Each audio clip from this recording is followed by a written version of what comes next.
to May's Democracy Book Club with Sarah Chayes and John Passacantando discussing Sarah's book on corruption in America and what is at stake.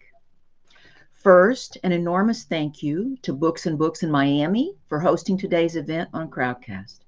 Special thanks to our dear friend and owner of Books and Books, Mitchell Kaplan, and to Books and Books staff, Christina Nosti and Sophie Perez, without whom these events would not be possible. And our warmest thanks, of course, to all of you for being with us.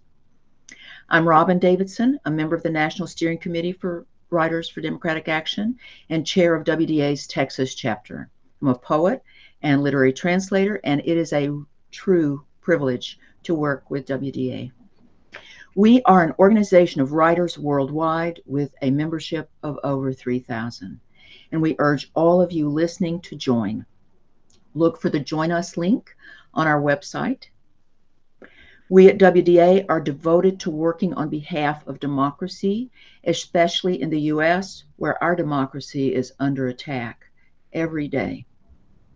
We believe in literature as a bedrock of democratic culture and literary language as a force of humanistic inquiry and cultural cohesion. Writers for Democratic Action has generated Getting Out the Vote campaigns. We are focused on fighting the new wave of book bans and assaults on libraries, librarians, and teachers. We work at connecting citizens to their bookstores and libraries, and we're currently organizing nationwide productions for July 19th of It Can't Happen Here Again, a play dramatizing the stakes of the 2024 presidential election. Today's conversation is part of our sequence of monthly educational webinars focused on national and international issues as they pertain to democracy. Some of our recent events have included conversations with Congressman Jamie Raskin, writers such as Margaret Atwood and Javier Zamora, as well as contemporary poets from Ukraine and writers and scholars from Turkey. Most recently, we have hosted a conversation of international panelists considering the war in Gaza. Now, it is my great privilege, truly, and I mean that, to introduce today's guests, Sarah Chayes and John Passacantando. Sarah Chase's unusual trajectory has led her from reporting from Paris for National Public Radio to a decade on the ground in Afghanistan, including service to 2 commanders of the international forces there and to chairman of the Joint Chiefs of Staff, Mike Mullen. Internationally renowned for her intrepid examination of corruption and its implications, she has probed its workings on 5 continents, including most recently here in the United States. Here as elsewhere, she has found that systemic corruption lies behind many crises, including environmental devastation and our own brand of violent ideological extremism. She's the author of The Punishment of Virtue: Inside Afghanistan After the Taliban, Thieves of State: Why Corruption Threatens Global Security, a 2016 LA Times Book Prize winner, and the book we will consider today, On Corruption in America and What is at Stake. She lives in Paw Paw, West Virginia. John Passacantando grew up in the swamps of New Jersey that Springsteen made famous and took regular camping trips to the Maine lakes and coast with his family. A lifelong environmentalist, Passacantando worked on the edges of Wall Street before becoming a full-time activist in 1992, when he founded and ran Ozone Action, the country's first national advocacy group focusing exclusively on global warming. He then merged Ozone Action with Greenpeace USA, which he ran from 2000 through 2008. John now serves as a consultant to foundations, advising them on climate and energy strategies while fishing and hunting from Virginia to the Adirondacks. He says that Sarah's On Corruption in America is one of 2 books that explain everything he learned during his 30-plus years in Washington, D.C. Sarah, John, welcome, and I turn it over to you guys. Thank you, Robin. Sarah, do you want to start here, or do you want me to open with a question? You better open with a question, man. Yeah, those are fun intros. All right, Yeah. well, folks, I mean, Sarah is not just one of my favorite writers, she's one of my favorite people and a dear friend, and I will be asking her some questions. And I think I'm asking from the book because you see, I'm what is known to you bookophiles as a dirty reader. I write all through it. This is your book, Sarah. I write all throughout my books, but I then conflate my writer friends' writing with what they tell me at dinner parties. And it all becomes one book, one extended book coming out of their heads. And a living book. That's so gorgeous. They're totally living books. All of my books are. And so, I had this simplistic understanding of corruption until I got into both of Sarah's books, first Thieves of State, and then on corruption in America. But there was a story, Sarah, that you told me that kind of blew me away, that took place in Afghanistan, and in some ways was a precursor to turning this lens back to the U.S. Back when you were, working for these generals, studying corruption in the rest of the world that was becoming so problematic, we had to deal with corruption there, so we could, keep the world calm and peaceful. But you told me about this moment where the U.S. government had been convinced that corruption was really what was undermining successes in Afghanistan. And so the U.S. government said, okay, that's it, that we're going to do a campaign against corruption. But the unstated understanding was that we're going to crack down on these jerks running roadblocks. And when the anti-corruption efforts got all the way to very high level people who were the truly corrupt ones, not guys, stealing a little money here and there to feed their families.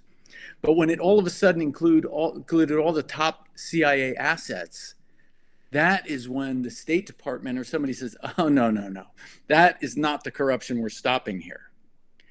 And that story, which you may want to clarify or tell me that was one I wasn't supposed to repeat, that story is what opened this window to me of where the Taliban came from. And then it opened a window to me of the vulnerabilities in the U.S. And then you wrote the book about the U.S. So maybe just take it from that story. In Afghanistan, corruption, they don't go all the way to the top to get Karzai. And so there you have the Taliban keeps getting support from people who you would think are deathly afraid of the Taliban. Could you take it from there? Yeah, I mean, there's so much in that. Part of the problem, and I think it does apply to the United States too, is that in fact, the US government never really copped to the idea that corruption was a major driver of the insurgency, and that if we and the other international interveners in Afghanistan didn't address corruption, we were going to lose the war. I mean, and that was the story I was trying to tell back in 2008, 2009. I mean, I don't want to say I told you so, but we never really copped to it. And I would say there's a US parallel there too, which is it's really hard to get people in the kind of professional elite classes in the United States to take corruption in our own country seriously. It's thought of as a kind of accounting thing or these days, and we'll get into this conversation a little bit later, I'm sure, we have a tendency to see corruption as a danger, but only when it resides in the opposite political party, right? Yes. So that's my first correction, I would say, to how you remember the story is I'm not sure I ever said that the US government really copped to corruption. But you're right. There was a moment when it was forced to address it to some extent. And you're exactly right. It was going to be the cops in the street. And oh, by the way, that was really convenient because who was mentoring the cops in the street was the military. So although corruption is fundamentally a civilian political problem, it was foisted onto the military to address it. And you're exactly right that it's the really important point that I came to understand there and is equally applicable in the United States is the guys shaking you down on the street, the cops or the teachers even, they're not just putting that money in their own pocket. They owe part of it up the line. There's a vertical integration to the corrupt system in Afghanistan. Now, that's not as apparent in the United States, but what it does show you is that corruption is not the act just of individuals, like just of one cop on the street or some guy, No, it's in fact the operating system of sophisticated networks. That's what I came to understand in Afghanistan, is that this is not a one-off. It's not an individual bad cop. You can't hive off the police department and say, okay, corruption's there, because you start to look at it and you realize the money's going up the chain. What's going down the chain? Protection from repercussions. That means the judiciary has to be controlled. We've been seeing that going on in this country, right? It's also horizontally integrated, these networks, so that by that I mean government officials, you could call them businessmen, right? Entrepreneurs, whatever, private sector, as we would say in this country, and out and out criminals, drug runners, smugglers.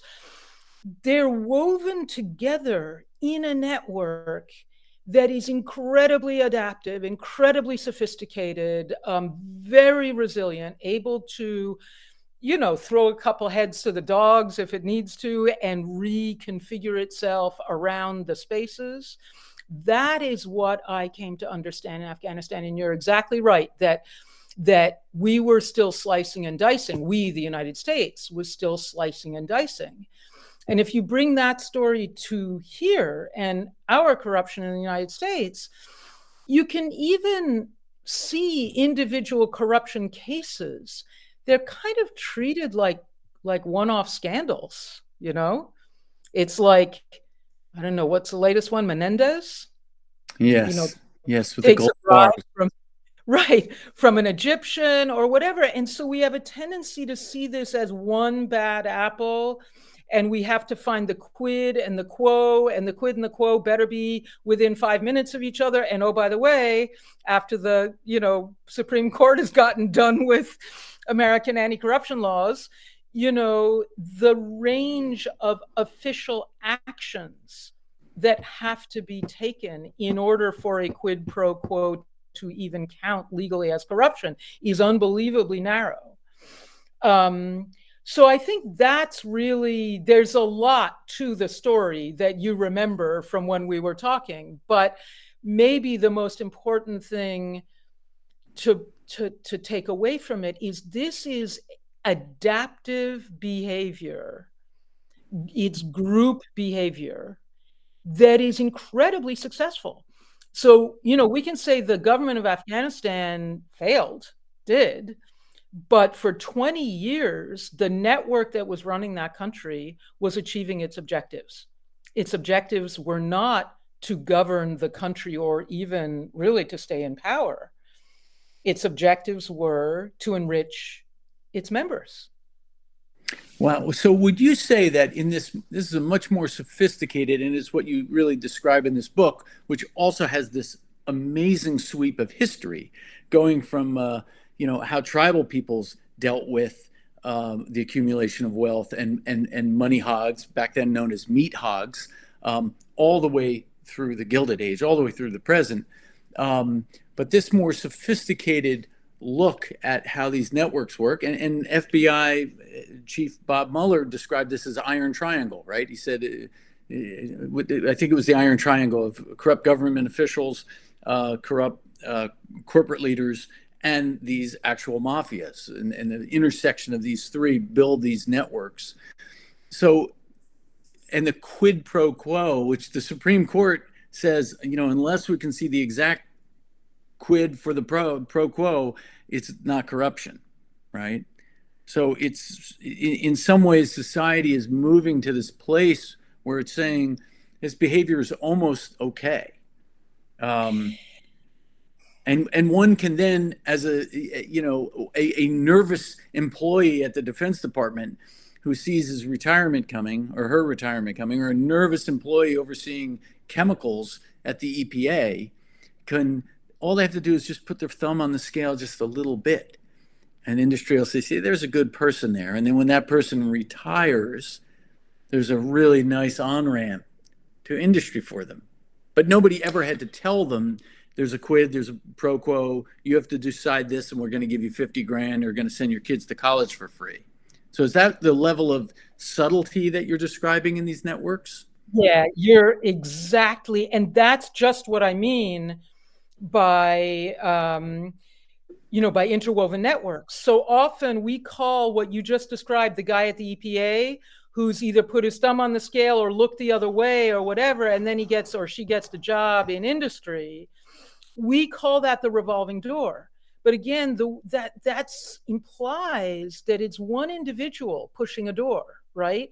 Yeah. Whereas another way to look at it is to step back from it and say, wait, this is an integrated network that is moving its members from one strand to another. That's how you keep the network woven together. And back to your point about quid pro quo, once you understand corruption as the operating principle of a network, you start to understand that the exchanges, as you suggested, are often displaced in time. You often don't even have to request the bargain. It's understood, or the exchanges are, sort of too removed. So we have, for example, the story of Clarence Thomas and the businessman who bought his mother's house and then had Harlan Crow. Harlan Crow, that's the guy. And even that is super direct. That is still quite a quid pro quo. Often these are much more displaced in time. They can be reversed in time. Sometimes you get the gift before you request the official act. And it's understood. Very often what is required of one is understood, as you suggested in the case of the EPA. I mean, the EPA official, have you seen something like that or seen that type of behavior where an individual who you might have suspected was kind of going a little strangely easy on industry? You see it all the time in any of these captive agencies where somebody will just say, hey, I'm not getting paid enough to fight these politicos. Hey, my retirement's coming soon. Hey, I don't want to deal with this. And say, wow, you're getting a salary from U.S. taxpayers to deal with this. This is your job. And of course, it really drives the really good ones within these agencies near batty, because they've got all these colleagues who are dragging their feet in a subtle way, holding them back and carrying the water for industry. So another example of the subtlety, you and I once spoke about Eric Holder, who's got a stellar resume. He's an amazing human being in so many ways.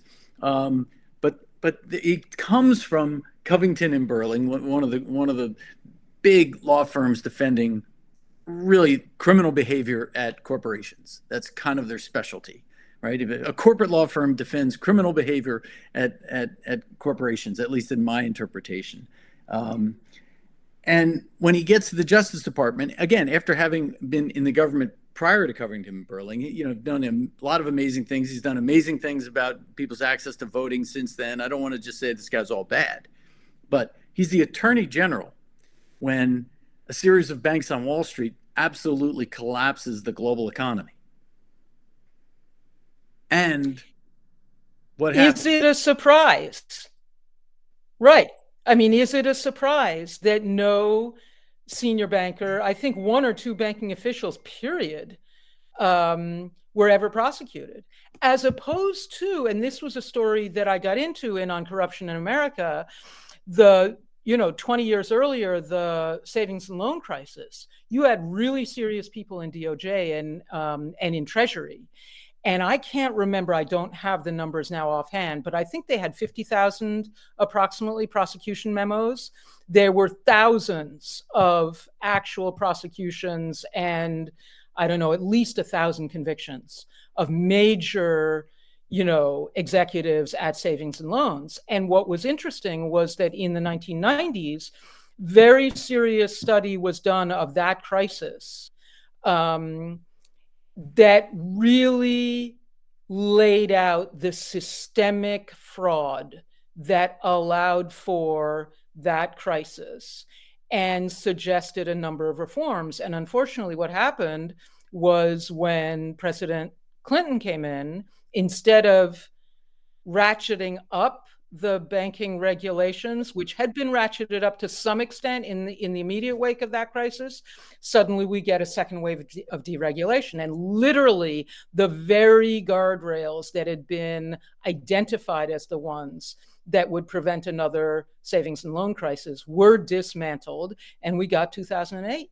So the subtlety in this corruption, in this case, is a very good person like an Eric Holder is working with a lot of these CEOs in his job at Covington and Burling, and they view them as sort of, mainstream members, pillars of society. Well, they're members of his network, John. And they're members of that's really what I'm talking about. This is an example of the network.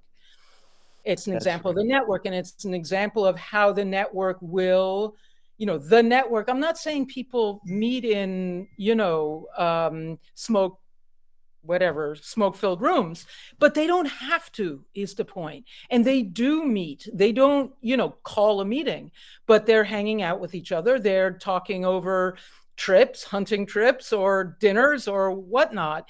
And that's exactly right. And they are constantly moving their personnel from public to private sector. I think a little less often than in Afghanistan to the out and out criminal sector, but not never.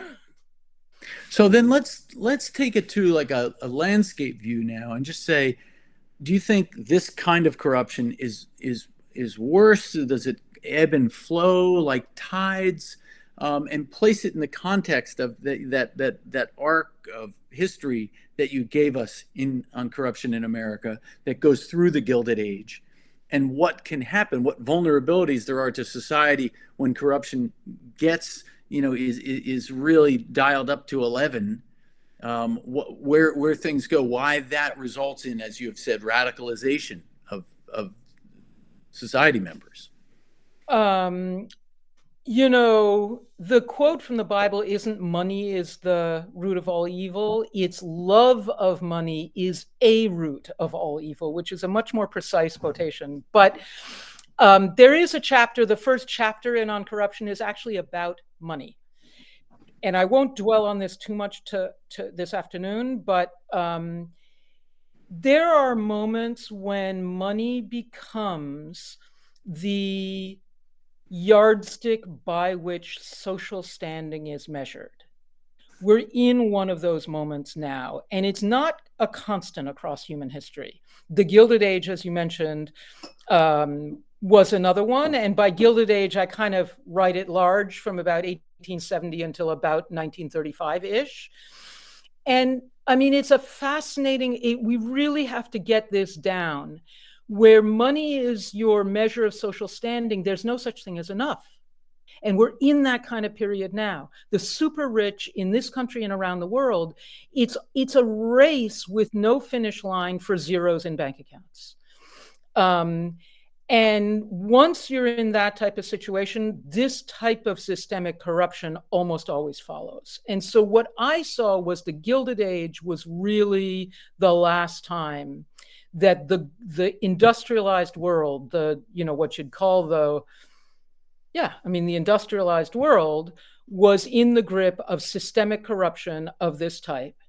And was frankly, that's what a lot of colonialism was about, was it was sort of exporting this same, or the zeros in bank accounts were also coming from the colonized countries in the global South. And if a lot of those countries today are corrupt, it's in part because of the rulership that was established by Western corrupt elites way back during the colonial period. So that's a little bit of an aside.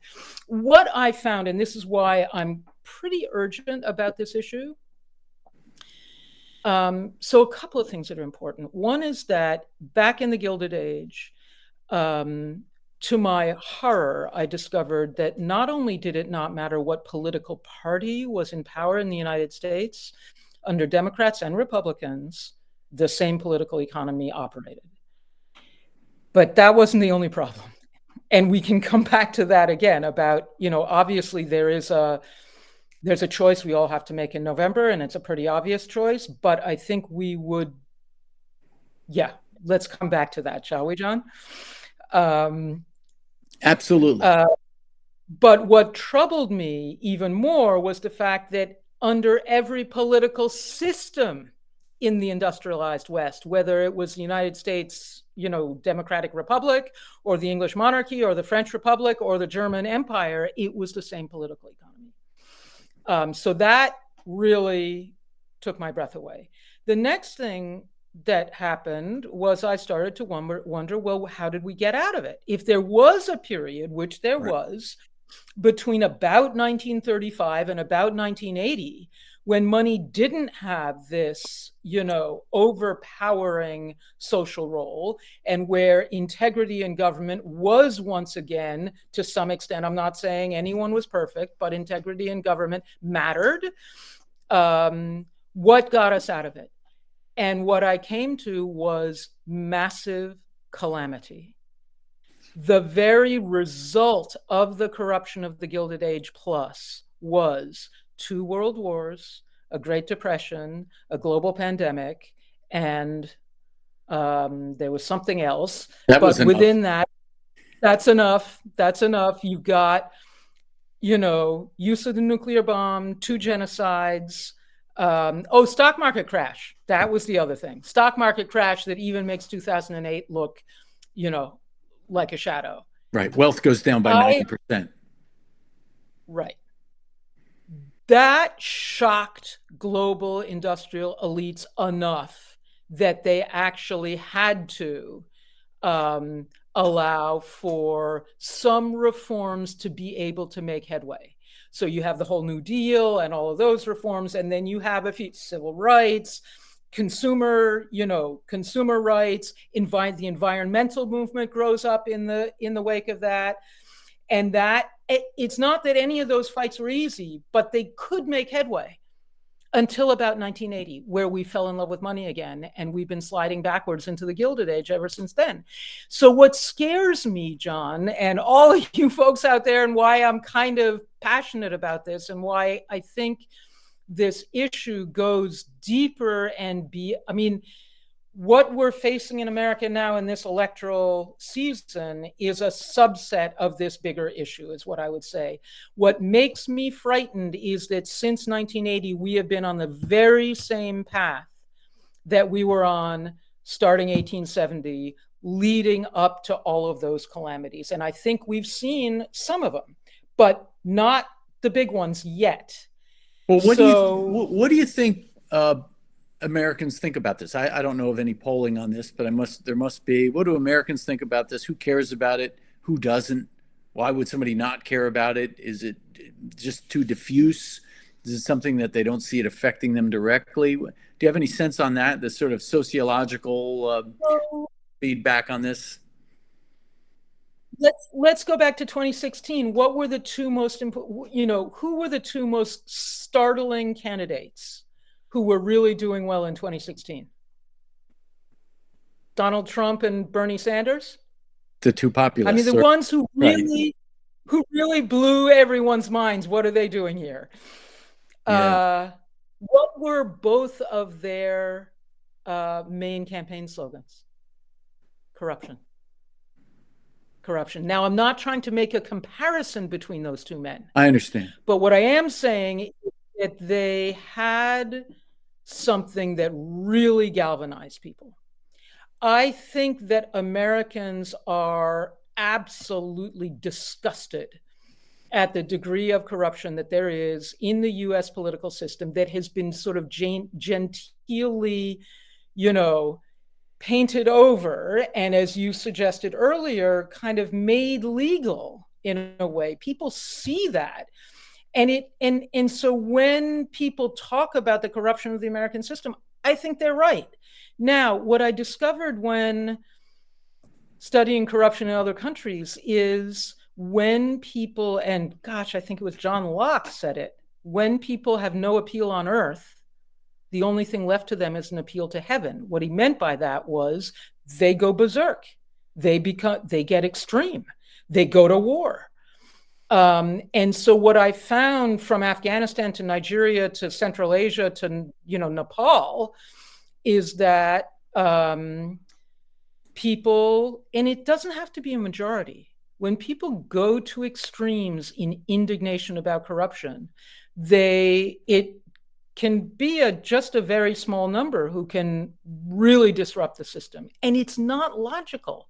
They're not choosing toothpaste in a supermarket anymore. They're looking for wrecking balls. So in this model, the move of desperation is the Taliban. If you're in Afghanistan, the move of desperation here in the United States is Donald Trump. Again, it's not logical. You got it. Yeah. Exactly. That's exactly right. Whoops, I'm just trying to get a little more light on the subject. Yes, I think the sun is setting in France. The sun is setting in France. So, yeah, that's exactly right. And so I see that extreme voting, and obviously this isn't the only factor behind it, but I do think it's an underappreciated factor behind the extreme voting in the United States. And you vote for a wrecking ball, you very often get a worse version of the very thing that you were complaining about. It's not, as you just said, it's not logical, but I've seen it again and again and again. And I've talked to people, sat around with Nigerians who had really approved of Boko Haram. And these are not fanatic, they're friends of mine. And they regretted their support for Boko Haram, but they did support that extremist, kind of Taliban-like violent group. Well, for those of us who, think, Friday night's coming, we want to go into the weekend in good spirits, maybe those of us who like watching Netflix series, The Bridgertons, and we love watching this Gilded Age crap. No, I do find it fun. And it's not Gilded Age, it's way before that. But are there examples from history where a society has arrested this before the pandemic, 2 world wars, 2 genocides, and a 90% collapse in wealth? I mean, that's you might say that's self-correcting. That's right. A tough correction. That's a tough one, boy. But let me just go back for 1 second to your prior question, which is, what do Americans think? Who I didn't mention is people like us. And people like us, or, we are also wired into this system. We've got 401ks. We've got, us, broadly speaking. I think the highly educated elites they're the ones who underestimate the importance of this problem. You should have seen me try to get interviews in Washington about the Supreme Court decisions that were narrowing and narrowing and narrowing and narrowing and narrowing the legal definition of corruption. When I wrote on corruption in America, the most recent case was the McDonnell case. Yes, the former governor of Virginia, for our readers here. Might explain that. Exactly. And there was a series of cases from 1987 until that one, which was 2016, I think. And now there have been yet more that have been narrowing it even further. But I couldn't get anyone in Washington to go on tape saying, that this was a ridiculous opinion. Diane Rehm, she was and Sarah, just for a second, you might want to explain to the readers, just so they remember, because it's a little bit of an obscure case. It is an obscure case. The Republican governor of Virginia at the time was being courted by a guy with some kind of pharmaceutical company, and he had access to a Lamborghini, and he was getting Rolex watches, and his wife was getting stuff, and the tuition was getting paid. But when he was convicted in Virginia, but it went all the way up to the Supreme Court, and the Supreme Court was like, the quid and the pro quo are just not close enough. Maybe the guy just wanted to give him a watch. It was the official act. The things that he did, they managed to say weren't official acts. But yes, they were looking. That's right. That's right. It was technicalities. That's right. It was that, he threw a lunch, but at the governor's mansion, but that didn't count as an official act. Right. What troubled me the most was that decision was unanimous. And Right. if you look at the series of decisions by which the Supreme Court has essentially legalized corruption in this country, they are all unanimous. So while we've been talking about 5-4 decisions, or now with a conservative supermajority, slightly more imbalanced decisions on cultural issues, what's fascinating is the unanimity of the Supreme Court in vitiating US corruption laws. So that was what I was trying to get people in Washington to even comment on. And I mean, journalists who cover the Supreme Court, they didn't want to go on the record because what they said was, if McDonald went to jail, if that conviction were upheld, then that would amount to criminalizing politics. Bingo. Amount to criminalizing politics. That was the great line. You know, there's such power in that, because so much of politics has become this quid pro quo at this sort of network subtle level. And so the Supreme Court was saying, we can't now call that illegal. Right. And now take a look at the court. I mean, you know, we've all been watching, you know, in all kinds of different ways. And so that, for me, what's been really distressing in the past couple of years is the people that I would have thought believe in and defend integrity in government are the very ones who don't seem to quite understand what corruption actually means and why it's infuriating, you know, so many Americans, why half of Americans don't vote. Well, there is a sense in this town of the way things creep and that ratchet. I remember asking a person who had been a very high-level lawyer in several of the Democratic administrations, and it was after Snowden's revelations about how we were being spied on by these big tech companies and how they're sharing it with spy agencies, et cetera. And I said, well, now that Barack Obama, this is back then, Barack Obama has been elected, we're going to fix a lot of this stuff. And this very, very wise lawyer said to me, oh no, John, almost like, oh no, child. These things don't get ratcheted back. That's the new base. And I think it happens with corruption too. And that's why that was a unanimous decision on McDonald at the Supreme Court. Like, no, folks, this is the new base. This is how we play. This is how my neighbors play. This is how the people I talk with at my children's soccer games play. This is the new base. We're not going back from here. So then you have this delta between the public who understands what corruption really is and the elites who don't understand it anymore. And that's why you have extreme voting, and that's why you have half the country not voting at all. So I don't know. I think we should break for questions. That was a great way. That was a great line to break. Yeah. Okay, have at it. How do we do this? They're coming in, hopefully, and I think yes, Robin is moderating them. Yeah. Welcome back, Robin. Thank you, and thank you both. Oh my gosh, I love you. This was a great conversation. I'm looking at the Q&A, the question box. I do not see any questions.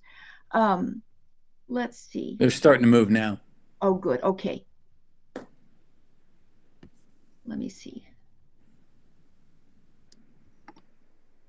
Well, I can ask one question as we wait for others to join us.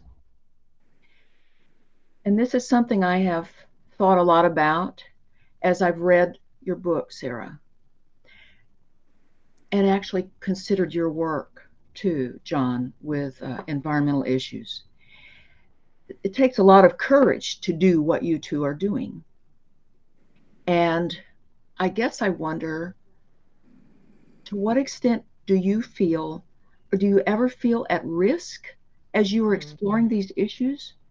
When you're talking, you want to talk to people in DC, Washington, DC, and you can't get anyone to, speak about particular matters?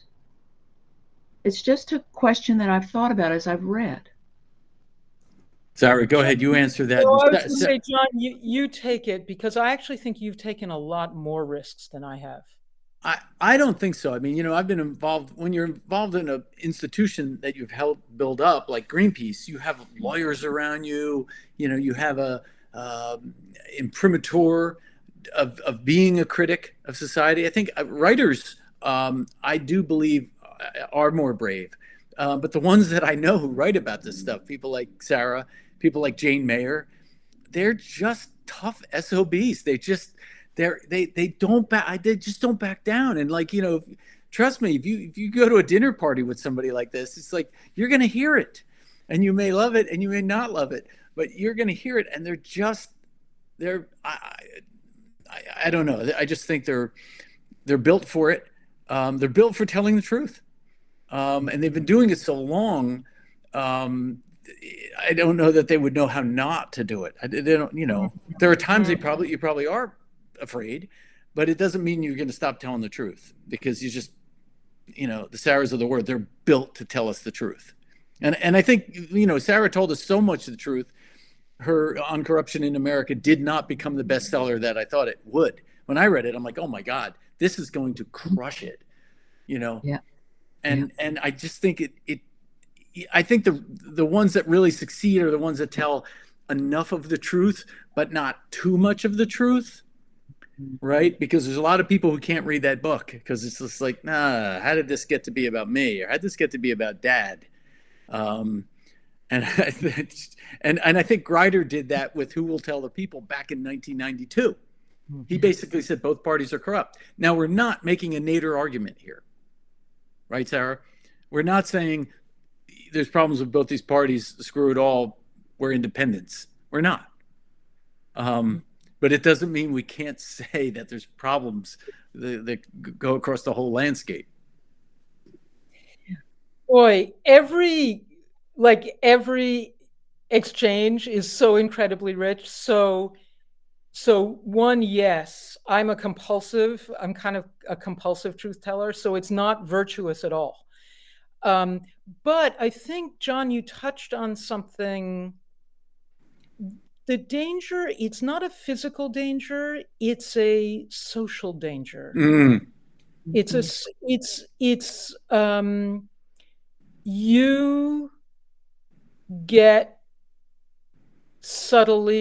can get subtly ostracized. That's right. You know what I mean? Where and that's both a personal issue, it's also an issue of power. Because the best way for something not to make an impact is if it doesn't exist. And so, you know, and that's where Greenpeace, I mean, maybe I have Greenpeace envy too, in a way that, you know, like you actually have boats where you can send a boat somewhere and, you know, and make something happen. But there's I don't know, I mean, that's another really interesting conversation, is how to wield power and how to wield power effectively. And that's not necessarily in ways that show, you know, it may be particularly, it's quite strange, but in this situation that we're talking about, the Democrats in the world, I mean, little d Democrats, the people in favor of government of, by, and for the people, government of integrity in the public interest, are actually kind of a minority, the ones who are active in that fight. And they certainly don't have the means at their disposal. They don't have the accoutrements of power. So the question then becomes, how do we get strategic? And how do we learn how to achieve some victories that may not be in the public light? How do we know how to strategize?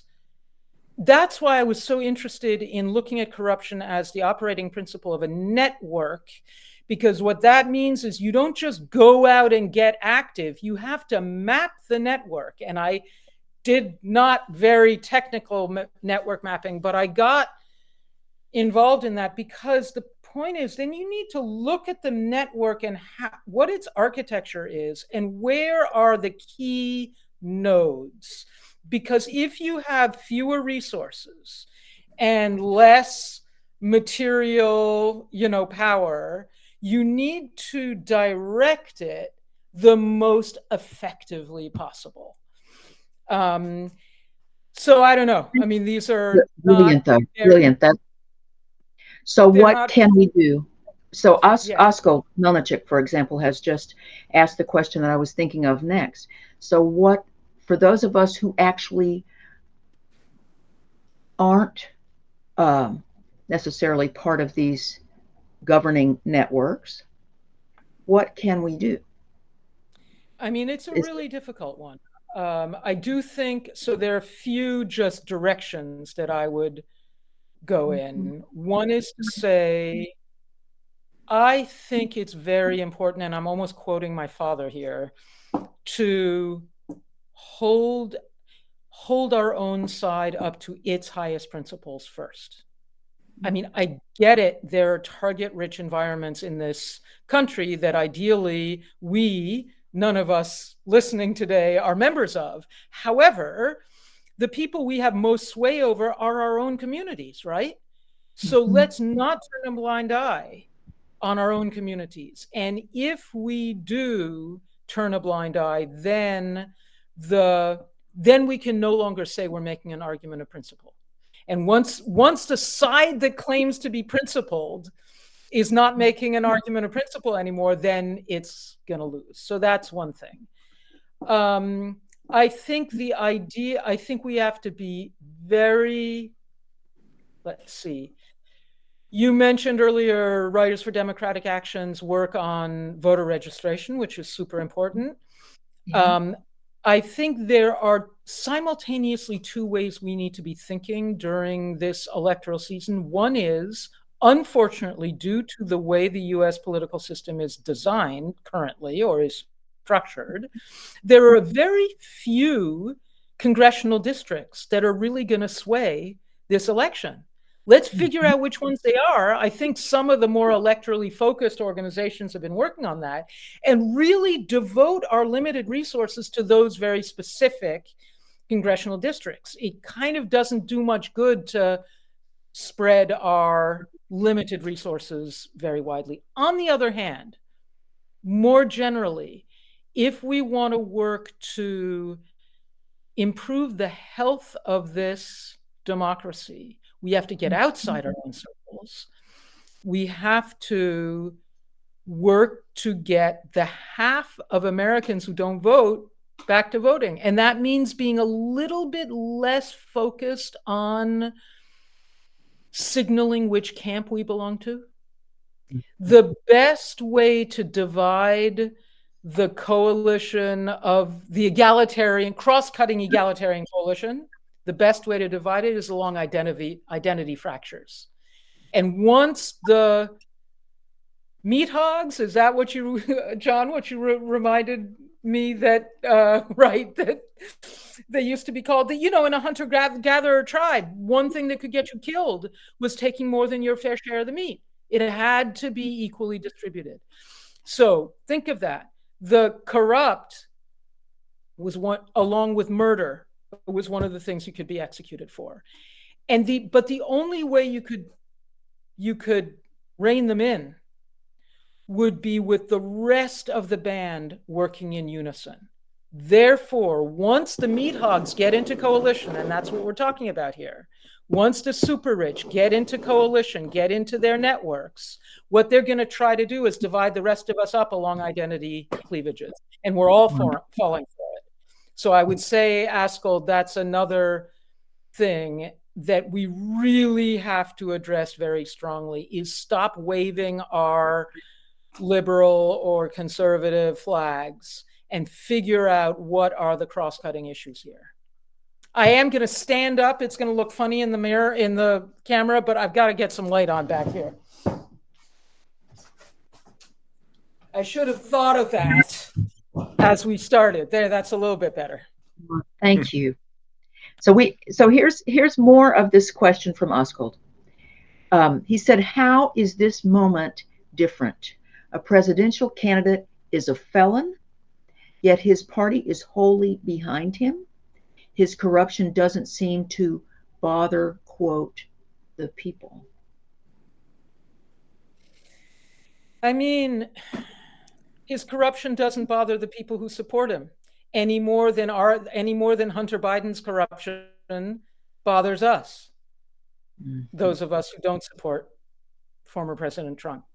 I mean, I'm not, again, equating the two corruptions, but the Hunter Biden business model is not okay. And I have raised this issue again and again with groups, coalitions of good governance groups saying, hey, we should not be investing our political capital in defending Hunter Biden. I couldn't get anyone to agree with me. So again, without entering into false equivalency here, I think that we are blind to the corruption on our side. And also, I don't think we can yet determine this guilty verdict. These multiple guilty verdicts has not hurt Trump. It's too early. It's got to digest. It's got to work its way through the system. It is not good for him.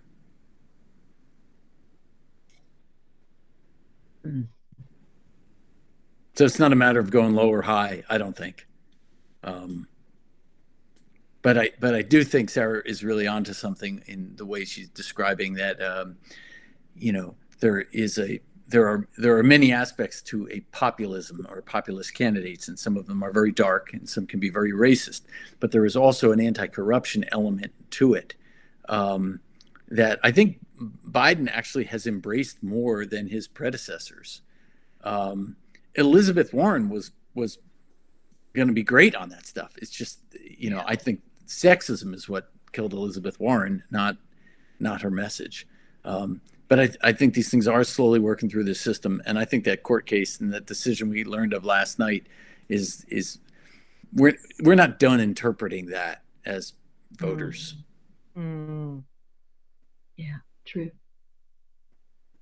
But Askold's question was, what is different in this moment? And this is such a difficult question to answer in general. I've been asking my mother, who's 94, I mean,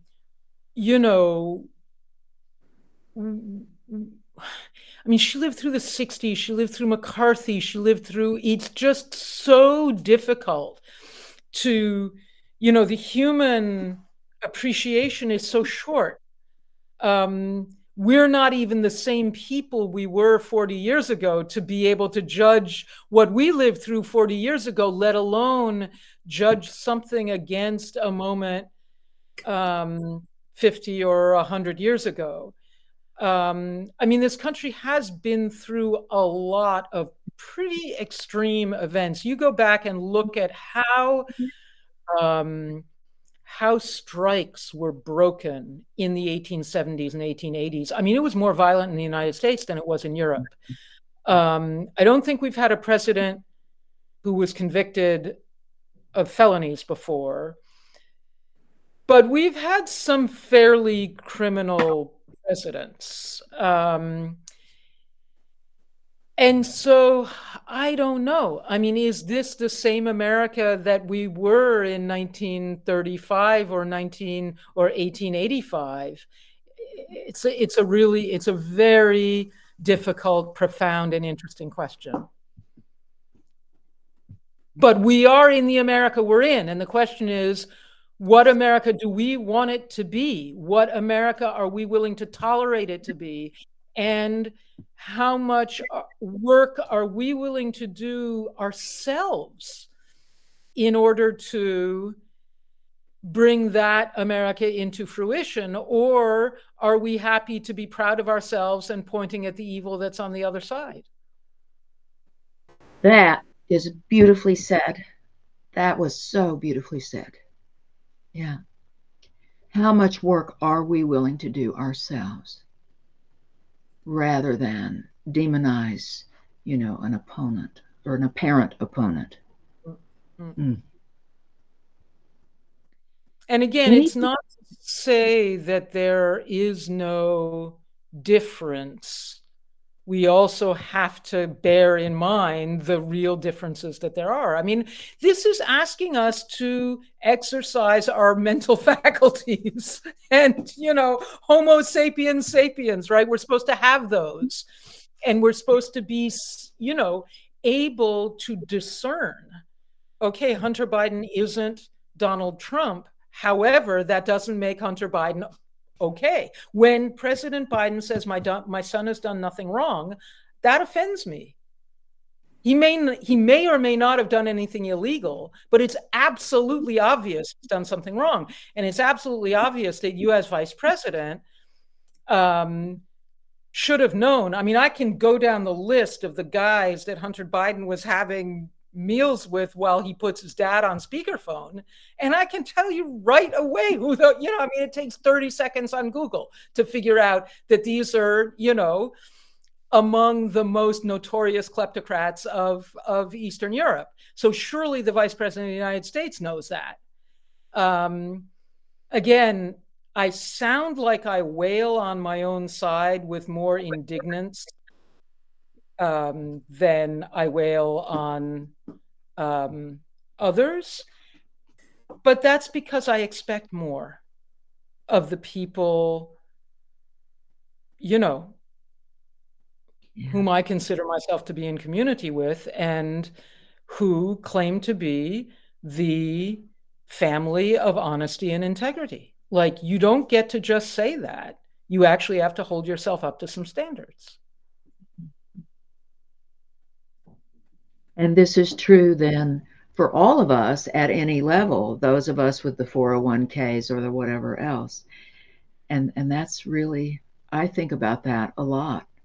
I think about Ilya Kaminsky's poem and this line, we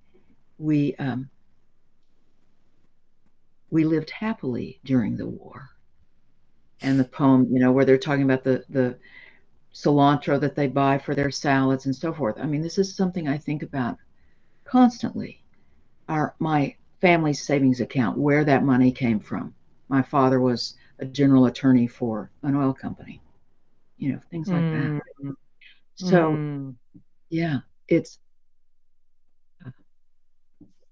is hard to hold oneself up to such a kind of pure standard. But,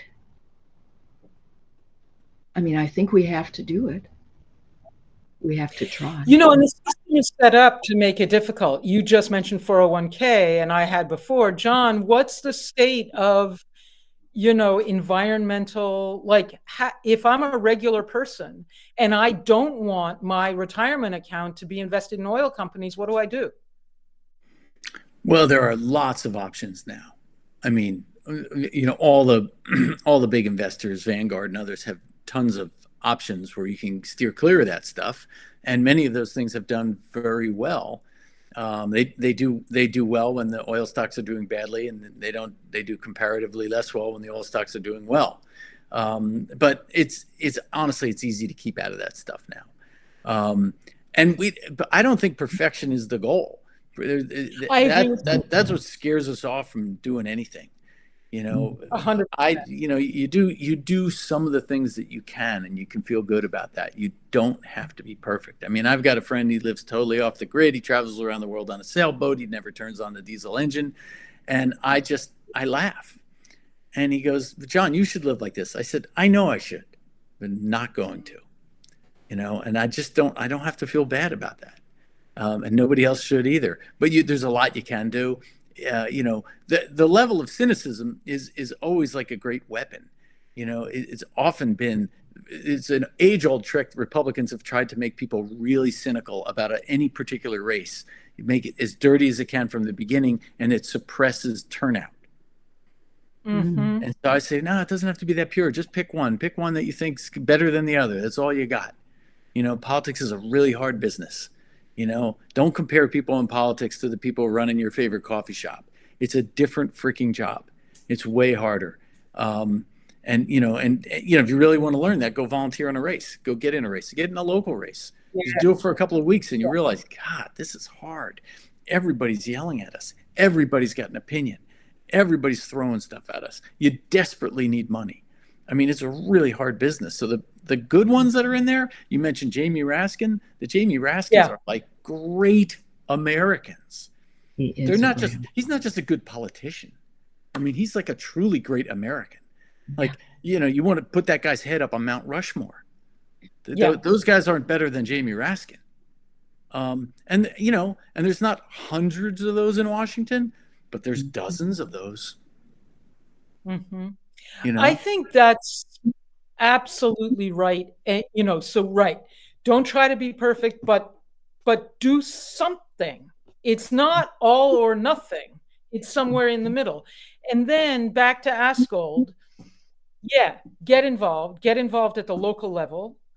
And then hold your people up to their highest standards. So once you are involved, once you are volunteering on a campaign, then start raising the question, saying, is this really who we want to be? Is this really what we're about? And I think that's it. And then make allies. all right. And Robin, do you see that great question that a Tony Davidson just put in there? What a great wrap up question for Sarah. Do you want to read that? I would love I'm to. not seeing questions. You don't need to see it, Sarah. I'm going to read it to you, Okay. Sarah. Robin will read it. This may be wading off too much into the weeds of history, but were there those who fought against the kleptocracies of the past? And if so, what was the result? Oh, wow. Yeah. Beauty.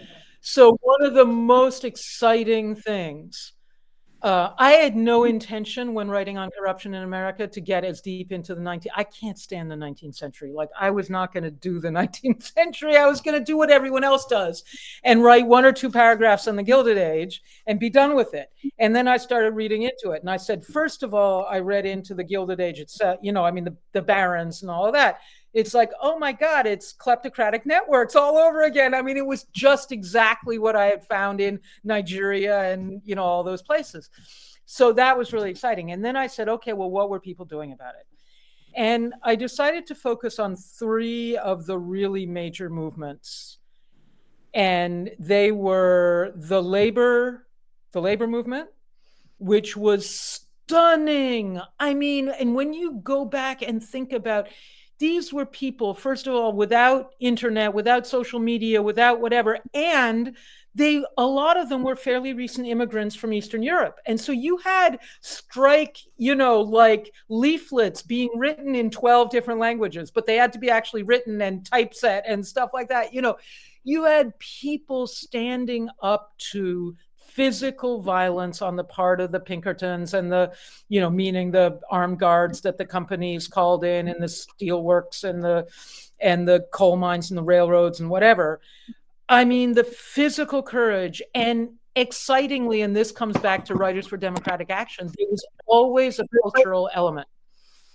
So there were songs, there was a lot of performance art. There were these big meetings that people would decorate beautifully. So it was the strikes, it was the labor movement.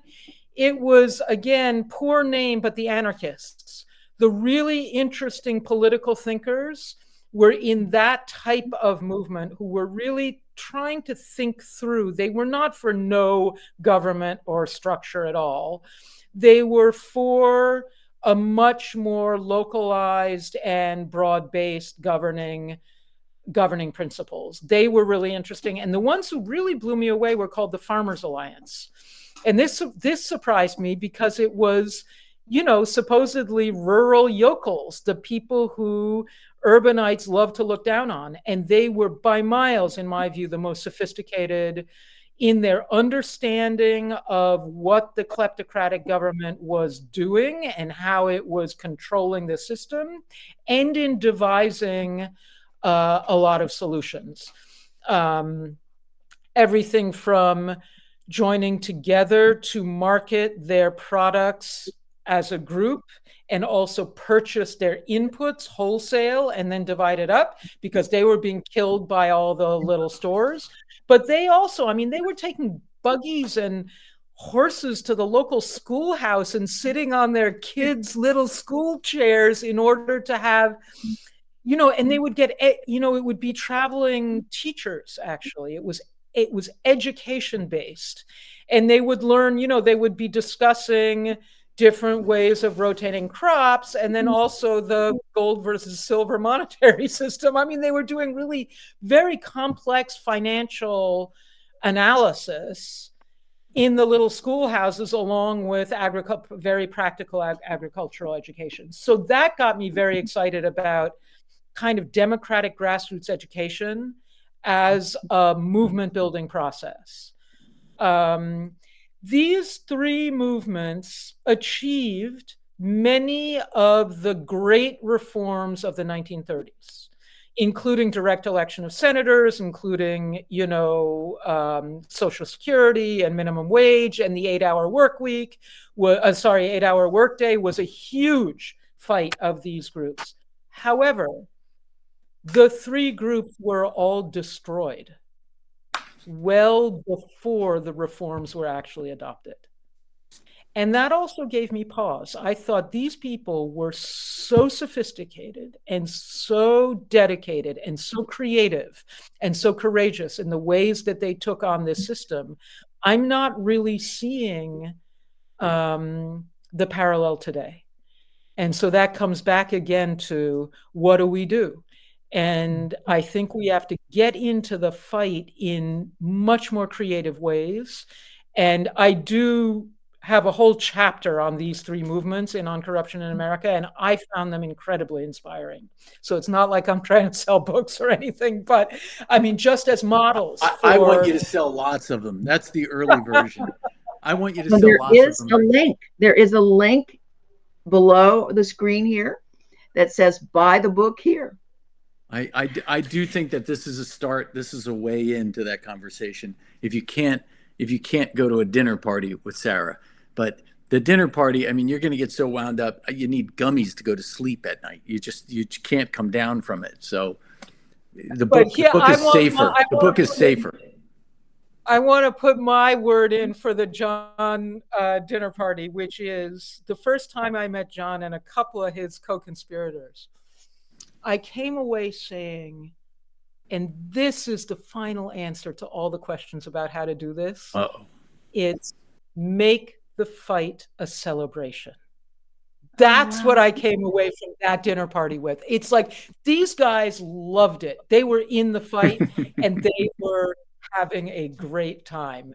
And that's what we have to do, guys. We'll never win if we can't make the fight a celebration. And that is the perfect conclusion to this conversation. Let us make the fight a celebration. What a privilege for me to get to just hear you guys talk and be with you. Thank you both so much. And privilege always. Yeah. Thank you, Robin. Thank you, Sophie. Thanks for inviting me to do this, Sarah. Thanks, Books and Books, and thanks to